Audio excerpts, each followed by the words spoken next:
Well, what do you know? Just when I thought I was going to sail smooth waters, relaxing into the new year, PNSO squeezes in at the 11th hour, something we've been waiting for almost 3 years for. This is the new PNSO 2023 Aymen the Spinosaurus. According to marketing material, Aymen is the older brother of Essien. And right off, you see two major differences. The first is the shape of the sail, but the second and more impactful is the bipedality of our new Spinosaurus compared to our quadrupedal Essien. I'll talk more about this in the next video, because yes, this is going to be long. For now, to first answer one of your top questions, yes, it does stand, but with caveats. On some surfaces, it stands very well with the tripod. Look at this. Very solid. But because most surfaces aren't perfectly regular, you might find from another angle it stands as well as jellyfish on land, with a tendency to faceplant or keel over. So the support stand and blue tack are your friends. A hot water treatment to make it into a more supportive shape.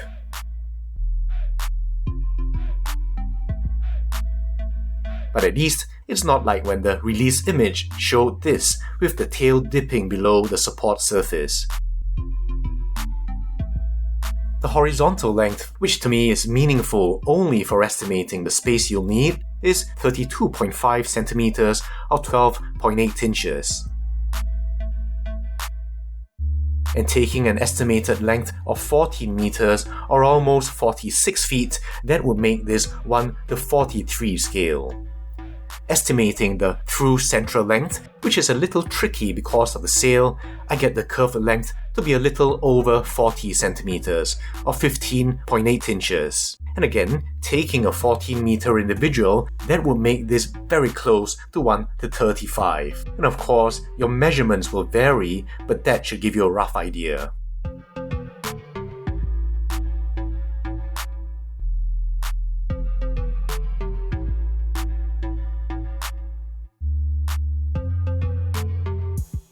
The animal is in general long and slender, which is an iteration you might not be familiar with, but is in fact a very nice capture of more modern depictions such as this skeletal here by Iofrida.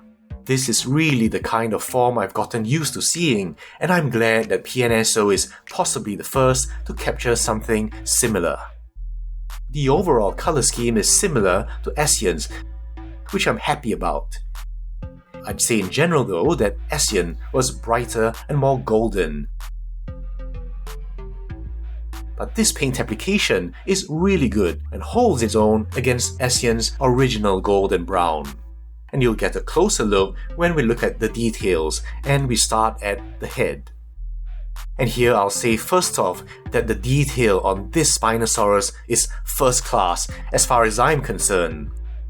First, you can see that over the max and premaxilla, the scales are rougher compared to the fineness of some of the other theropods. And around the chin too. But as we move more proximally, that starts to give way to more variety, including where they are very fine. For instance, going up towards the nasal area.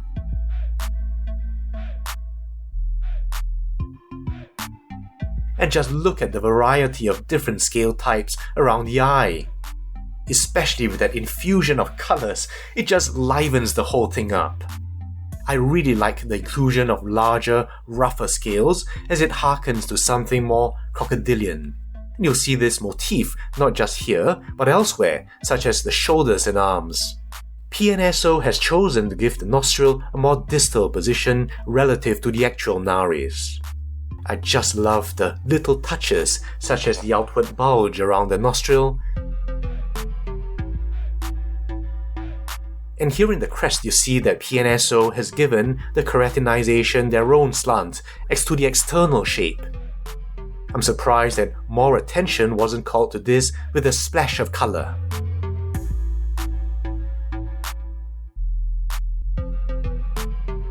and you'll see that PNSO has gone with a lipless look. Liplessness is a condition that we might have imagined we'd seen the last of. However, here we see that return. Now, whether it's because PNSO doesn't believe that the Spinosaurus had them are based on similarity to crocodilian skulls, or whether the dentition would be tricky to build non-malleable lips around, I wouldn't know. And primitively speaking, I just like the look of Spinosaurus without lips, suggesting the convergence with crocodilians a bit further. And either way, you see here how the jaw articulation works. The mouth opens and closes quite easily on mine, but be careful because some collectors have remarked that theirs were really tight. And I like articulation that shows you something anatomically interesting, and for me, it's how the rosettes fit together. Tyler Keylaw's skeletal is one of my favorites, and here I think you can see in terms of dentition, the match is very close with the same number of teeth. The teeth are actually decently painted by PNSO standards without any egregious overruns.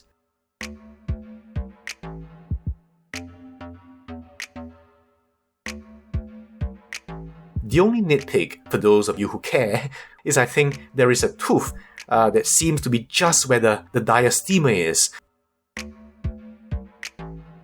The gape, however, is not impressive. We see in the Hendricks 2016 paper that the gape of about 45 degrees would have been possible given the lateral displacement of the mandibular ramus, and I think that the articulation of a hard model certainly has its limitations. A look at the inside of the mouth. It's a bit tricky to get the focus here. The roof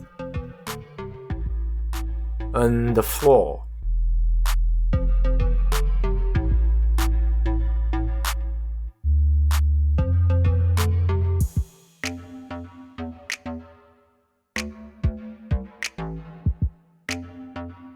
So much for the head.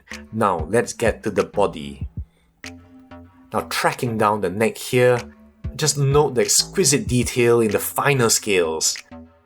The wrinkles, the feature scales mixed in.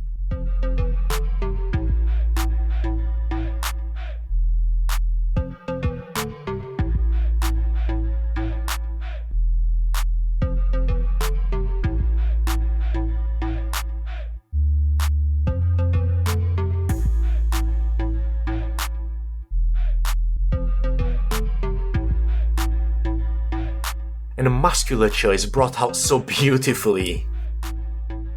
And then down the torso, the first thing we note is of course that sail. Now the sail this time doesn't follow that M, which has become almost a fashion since Ibrahim et al. Published their skeletal. This actually makes sense, since that really isn't carved in stone, and I've seen more and more artists deviate from that. I'll talk more about the shape of the sail later. Now the detail in the scalation are both in the skin, but also over those neural spines, giving the sail a nice ribbed appearance. Very nice. You can see that in between these ribs, I'll call them, these tiny rows of smaller scales tracking up and down. Wonderful. Again with a nice mix of size and shape that vary regionally.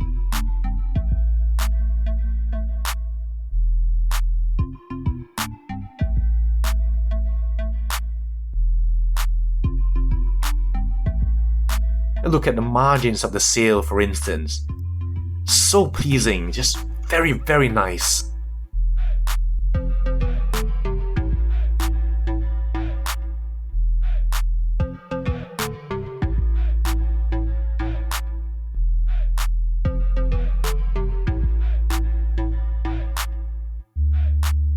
Just see how beautifully the colors and their transitions go together so well, creating a visual smorgasbord of colors and textures.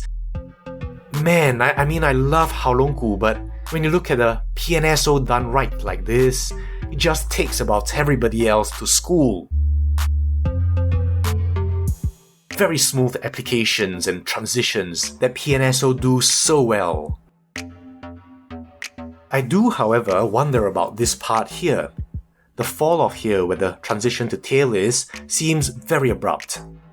If you look at the Ibrahim skeletal here, you see there should be some accounting for the taller spines in this area. And even Iofrida's reconstruction shows how skin contour follows the neural spines of the tail. And the torso itself deserves much praise. Now, this is an area that often serves to tie in the more interesting bits, and it isn't considered much. But whoa, just look at that pleasing detail again. And if you catch the light just right, it gleams and you can imagine sunlight reflecting off a wet body. And then look at that detail, just really exquisite.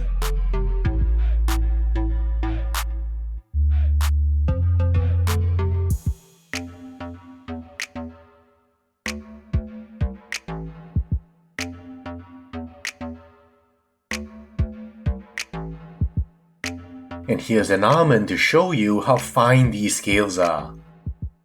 The forelimbs of Spinosaurus are not recovered, and so are based on those of baryonyx. But whoa, again, I'm starting to sound like a raving lunatic here, but the variety of shapes and sizes just down this one limb.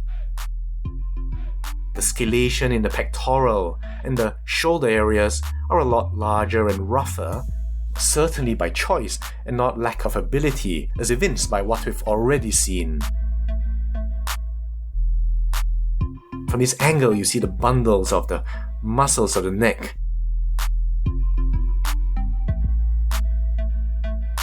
This one is the SCM, I think. Right, but back to the scales. I like this contrast again. I think it makes for a very visually interesting aesthetic, conveying the idea of rough and tough use. Look at the core scales going down the arm, decreasing in size, but always fitted together in a pleasing mosaic type appearance. And at the end of those, of course, the mandatory claws, and it's nice to see the very generous size of especially the first claw. And if I worried about the paint tabs in the keratin of Zul, I can lay those to rest here. Because look at these keratinous structures, with a mix of colors, my goodness, and the kind of shine. And then those dirty looking nails blunted off very realistically, but looking no less formidable.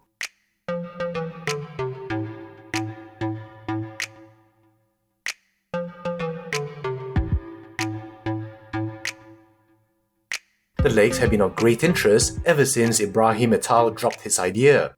I think in general, they convey that stunted appearance quite well, especially compared to other carnosaurs.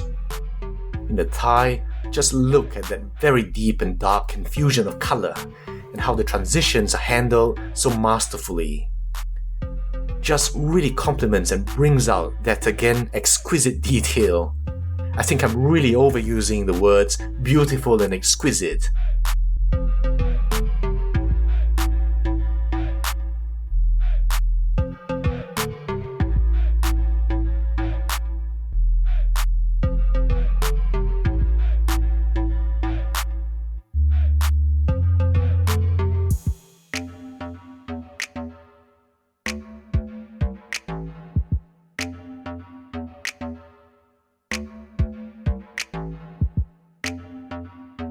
Very importantly down here, you see the hallux actually touching the support surface, suggested to be an adaptation similar to that in shorebirds to spread the weight over the softer substrate.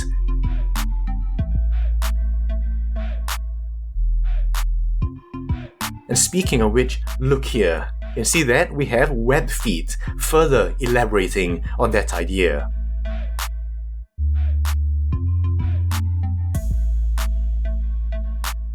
And going into that tail, just look again at the color and the textural variety. It's just such a feast for the eyes. the visual aesthetics of this. You see first here the ventral, more muscular part. Again, noting these muscle bundles and those colors.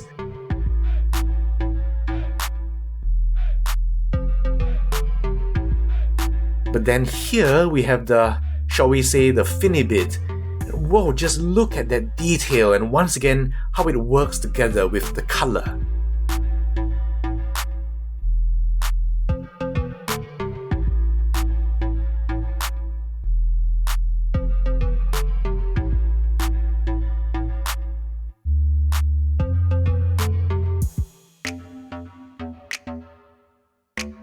Now, as for the shape, I'm still not completely on board with the proposed swimming Spinosaurus, but that tail, the beauty of it, the shape of it has something I intuitively like.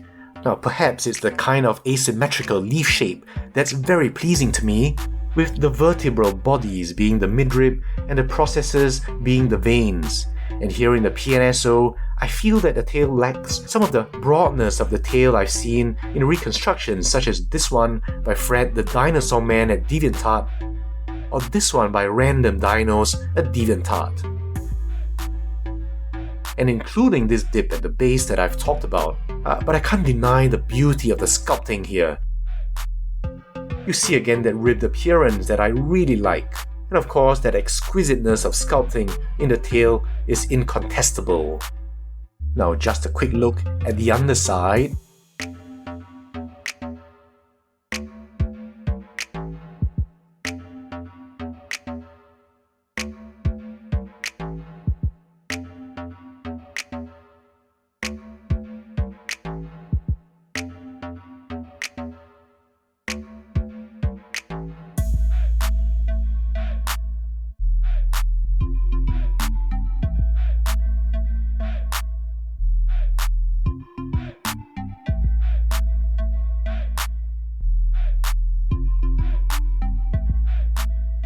And what about the skull?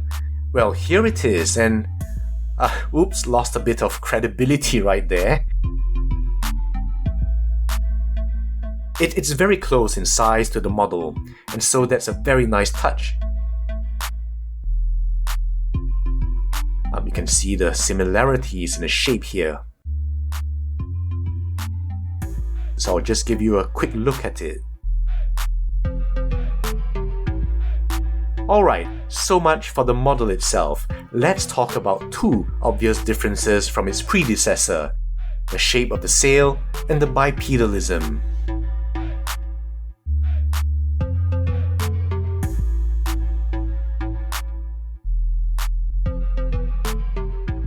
Since Ibrahim et al.'s 2014 paper, the M-shaped sail has been all but universally accepted as the standard. And here you see it says at the bottom, it's a combination based on size-adjusted CT scans of the neotype, referred specimens, and original bones. But if you look at the 2014 supplementary material, you see a more detailed breakdown. And then, at least to me, the composite seems a lot less exciting. Firstly, the neotype and stroma bones are color-coded with, shall we say, a poor choice of color differentiation, so it's hard to differentiate which is which. But thankfully, you can still see from skeletals like Vim Memoriae Universum's work at DeviantArt how much is actually stromas. And none of the neotypes come from the mid-dorsals. You'll also notice here all the broken distal tips, so how far they extended makes a difference to the actual contour. Not only that, but look at the inferred bones. Now this one between these two still look reasonable, keeping in mind we don't know how far it really extended. But then look at the sacral region here, and these bones are inferred. Now given the area covered, this is not inconsiderable. Now who's to say you might not have something weird here, like the Ichthyovenator for example. In his making of video, Zhao Chuang talks about newer discoveries suggesting a fusion of the bones in the area. Now I don't know to which study he's referring, but I hope that you Spinosaur experts will enlighten me on this. So the idea here is that M while interesting, isn't carved in stone. And although I can understand that given the aquatic chase predator proposal, some inspiration might be taken from dorsal fin shapes such as the sailfish. There's also the argument that in all the dinosaurs for which we have a more complete sail, it's generally a rounded, crescent-like shape. And besides Uranosaurus, there's Dimetrodon, and even extant lizards like the chameleon and the basilisk. So it would seem an easy assumption to have a sail of a similar shape, although I would imagine that if Spinosaurus was that specialized for aquatic life, it might easily have evolved a different, somehow more advantageous shape. But if you don't buy into that, then the sail could just as well be this one, and there's no one to fault you beyond any shadow of doubt. In part 2, we'll consider the bipedality of the Spinosaurus and of course the all-important comparisons.